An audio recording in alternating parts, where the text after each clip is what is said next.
Can store-bought pizza dough be as good as what you get from a restaurant? The short answer is yes. In fact, one of the doughs we're testing today came out surprisingly close to pizzas I've paid much more for at restaurants. But not all store-bought dough is created equal, and some are definitely worth spending a little extra money on. My husband and I love pizza. Neapolitan, Chicago deep dish, Detroit style, New York slices, thin crust, you name it. We've driven hours and even traveled to different cities just to try famous pizzerias and bakeries. But if you've eaten out lately, you've probably noticed that pizza keeps getting more expensive. A pie that used to be casual weeknight meal can easily cost $40, $50, or even close to $60 once you add a few toppings. And that got me wondering, with prices where they are today, can you make a great pizza at home without spending a fortune? I've spent years experimenting with pizza dough recipes, and we'll save homemade dough for another video. Because while making dough from scratch can produce incredible results, it also takes planning. You have fermentation, cold proofing, room temperature proofing, dough development. It can take days before that pizza ever reaches the oven. Sometimes you don't want a project, sometimes you just want pizza. So today we're comparing 3 grocery store pizza doughs that you can just pick up on your way home. Trader Joe's at $1.69, Whole Foods at $4.99, and PCC's Grand Century Bakery dough at $5.49. Using the exact same sauce, cheese, toppings, and cooking method, we're going to find out whether the cheapest dough is all you need, or if spending a few extra dollars gets you something that truly tastes closer to restaurant quality pizza. Let's make some pizza. Let's go shopping. Since all 3 stores are conveniently located near each other in Bellevue, we're going to pick up our dough fresh today and put them head to head. The 3 contenders are Trader Joe's, Whole Foods, and PCC.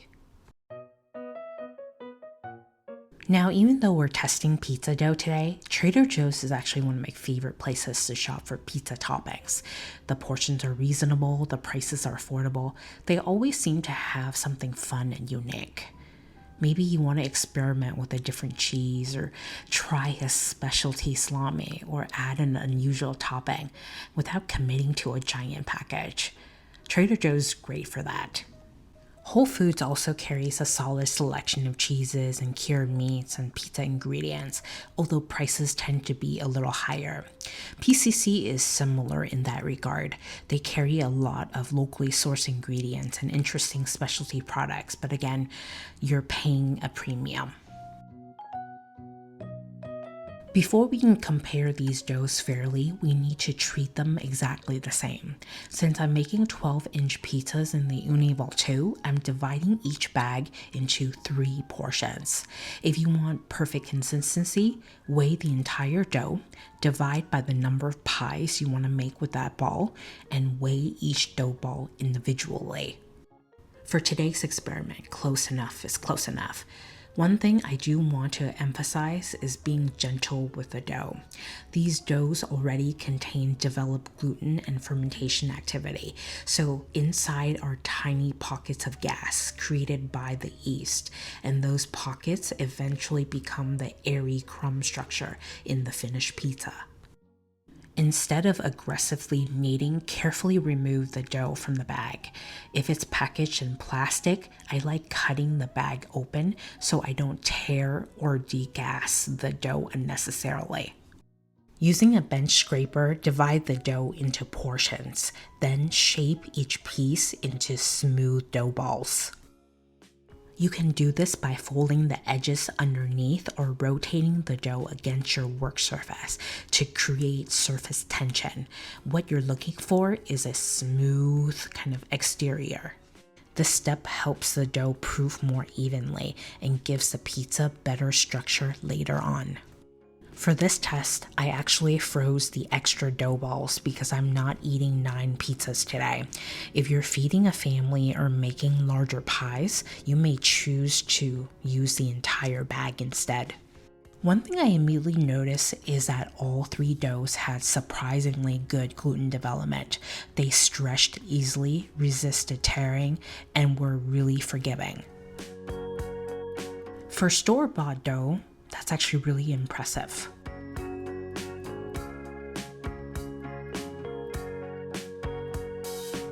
After shaping, the dough needs time to warm up and become active. At a minimum, I recommend letting the dough sit at room temperature for about 30 minutes. Cold dough is tight and difficult to stretch and won't bake as well. Today, I'm using the proofing instruction on the Uni Volto, which maintains a warm environment around 80 to 90 degrees and accelerates the yeast activity. If you don't have a proofing function, don't worry. A warm kitchen counter works perfectly well. After about an hour, the dough becomes noticeably puffier, softer, and full of life.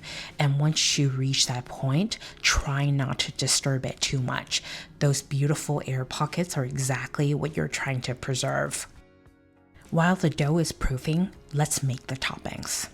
To keep things fair, every pizza will receive the exact same ingredients: pepperoni, jalapeno slices, onions, homemade sauce, mozzarella, parmesan.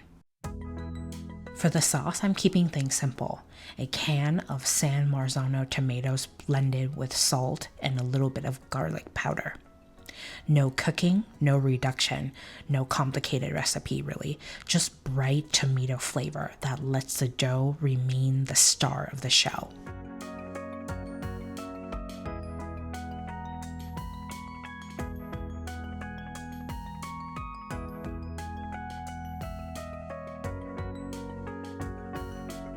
I'm using a wooden peel today because I find it more beginner friendly.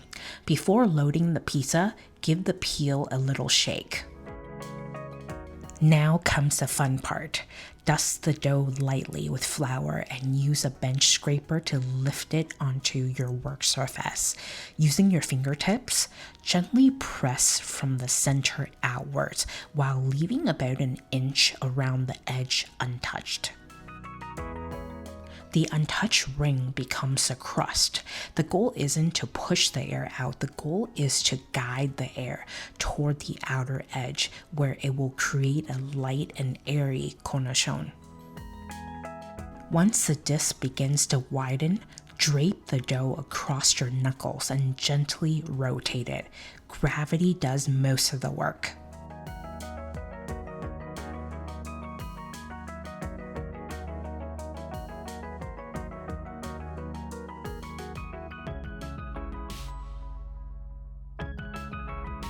Now that the dough is stretched, it's time for toppings. Since this is a dough comparison, I'm keeping everything exactly the same across all 3 pizzas. Same sauce, same cheese, same pepperoni, same jalapenos, and onions. The goal today isn't to find the best topping combination, it's to let the dough speak for itself. Start with a thin layer of sauce and spread it evenly across the pizza, leaving that outer ring untouched so the crust can rise properly in the oven. One mistake I see people make when they're new to pizza making is using too much sauce. It might seem like more sauce equals more flavor, but too much moisture can weigh down the dough and prevent it from baking properly. Next comes the cheese. I like using a combination of low moisture mozzarella for good melt and browning, along with fresh mozzarella for those creamy pockets of cheese. A little Parmesan adds another layer of flavor and helps balance the sweetness of the tomatoes. After that, add your toppings. For today's test, I'm keeping things simple with pepperoni, sausage, onions, and jalapenos.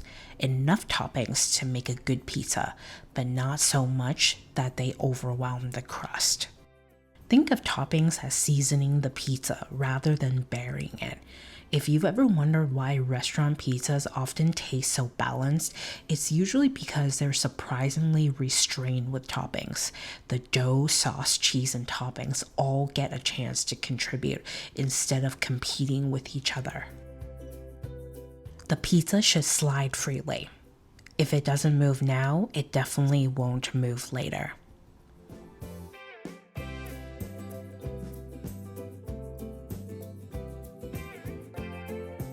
Before the pizza goes into the oven, give the peel one final shake. This is your last chance to make sure the pizza slides freely. If it moves now, you're good to go. If it doesn't, now is your time to fix it rather than discovering it halfway through your lunch and creating what pizza makers affectionately call a calzone. When you're ready to launch, position the peel at the back of the pizza stone. Using a quick forward and backward motion, allow the leading edge of the pizza to grip the stone while smoothly withdrawing the peel underneath. Think of it as setting the pizza down rather than throwing it. For today's test, I'm baking closer to New York style temperatures rather than a Neapolitan temperature. Many commercial doughs contain sugar, which means they brown much faster. If we baked at 800 degrees Fahrenheit and chased a traditional 90-second Neapolitan bake, the exterior would burn before the interior finished cooking. Instead, we're aiming for a longer bake, around 4 to 5 minutes. During the bake, rotate the pizza as needed to promote even browning. What we're looking for is a deep golden crust, good oven spring, and small areas of char and leopard spotting on the underside. Once the pizza reaches that temperature, it's ready. Now comes the moment we've been waiting for. Let's start with PCC. The first thing I noticed was that aroma. Even before taking a bite, there was a distinct bakery-like smell coming from the crust. The crumb structure, beautifully open with irregular air pockets throughout. The exterior had a pleasant crispiness, but the inside remained kind of chewy and moist. What really separated this dough from the others was the flavor.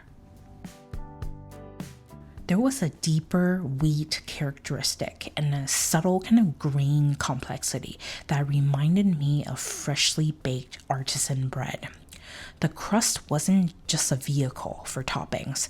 It was something I genuinely wanted to eat on its own. Next up, Whole Foods. Texture-wise, this one came surprisingly close.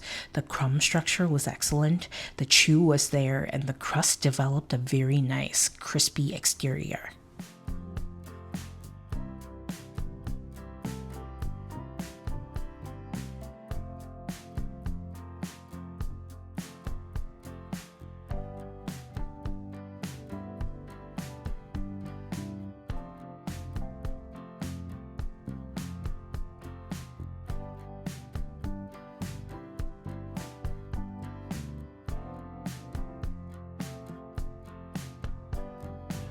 If you handed me a slice without telling me where it came from, I absolutely believe it came from a respectable pizzeria. The one thing missing was that deeper green flavor I found in the PCC dough. It's still a very good dough, but it doesn't quite have the same bread-like complexity. I'd actually be curious to test their ancient grain version in the future. Finally, Trader Joe's. Of all three, this was by far the easiest dough to work with. It wasn't sticky, it stretched beautifully, and it handled like a dream. The finished pizza developed a crisp bottom and good color. Considering it only costs $1.69, the performance was honestly impressive. Where it falls behind is the texture. The interior is softer, less chewy than the other two. The bread flavor is milder and simpler. It's still enjoyable, but it doesn't deliver the same artisan bread quality found in PCC or Whole Foods. Okay, final thoughts. The biggest surprise for this test is just how good all three doughs were. None of them produced a bad pizza. If you're new to pizza making, feeding a crowd, or throwing a big pizza party, Trader Joe's offer incredible value. Whole Foods delivers excellent texture and chew, and PCC, at least for my taste, produced the most complete pizza with the best balance of flavor, chew, crispiness, and overall bread quality. The good news? You don't need to spend $40, $50, or $60 at a restaurant every time you're craving a pizza. Sometimes a trip to the grocery store and a few simple ingredients are enough to make something surprisingly close to restaurant quality right at home. If you're getting value from this video, learning something new, or feel like this comparison might save a little money next time you're craving pizza, I really appreciate if you gave this video a like and subscribe to the channel. It might seem like a small thing, but it genuinely helps more people discover these videos and allow me to keep doing experiments like this one. And if there's another pizza dough, grocery store ingredient, or cooking experiment you'd like me to test, leave me a comment below. I'm always looking for ideas, and some of my favorite videos have come directly from viewer suggestions.